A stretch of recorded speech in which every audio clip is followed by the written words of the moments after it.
আমি কোনো দিন রেসিপির ভিডিও দেইনি, আর ওই জন্য আজ একটু রেসিপির ভিডিও দিচ্ছি বন্ধুরা। তা আমি আজকে একটু দুধ পুলি করব। ঠান্ডা পড়েছে, তার জন্যে পিঠে পাটা তো একটু খেতে ইচ্ছা করে, তাই তো। তার জন্যে আজকে আমি একটু চলে গেলাম রান্নাঘরে করে গিয়ে ওখানে নারকেলের ছাই করে নিয়ে আমি হাঁড়িতে দুধ বসিয়ে দিলাম। আর আমাদের এখানে গরুর দুধ, খাঁটি গরুর দুধ, হ্যাঁ, আর দিয়ে ওখানে তেজপাতা আর দুটো লবঙ্গ আমি ফেলে দিলাম। দুধের মধ্যে দুধটা জাল হবে, তার মধ্যে আমি আবার চলে গেলাম খামি করতে। আর এটা হচ্ছে চালের গুঁড়ির খামি।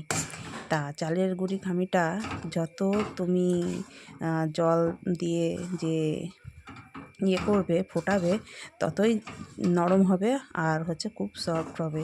তা এটা হচ্ছে তোমরা অবশ্যই দেখো যে আমি যেটা বলছি, তা এটা খুব সুন্দর হবে গো।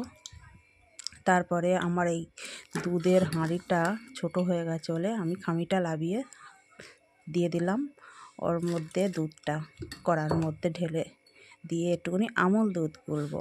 কেন আমল দুধটা একটু লাবানোর আগ দিয়ে যদি আমি আমল দুধটা দেই তো মানে খুব ভালো লাগবে। আমল দুধ দিয়ে দেখো, খুব ভালো লাগবে। মানে মানে পুলিটা হওয়ার পরে যখন লাবাবো তখন দিতে হবে। তা আমি একটু আমল দুধ গুলে নিলাম। তা নিয়ে আমার হচ্ছে পুলি তৈরি হয়ে গেছে, দুধের মধ্যেও ছাড়াও হয়ে গেছে। তা আমি আমার কড়ার মধ্যে আমি দুধ ছাড়া হয়ে পুলি ছাড়া হয়ে গেছে। তা দেখো বন্ধুরা, আমি দুধ পুলিটা করেছি। আর এরপরে আমি হচ্ছে এবারে আমুল দুধটা গোলা আছে দিয়ে দেবো। তা বন্ধুরা, রেসিপিটা কেমন লাগলো অবশ্যই তোমরা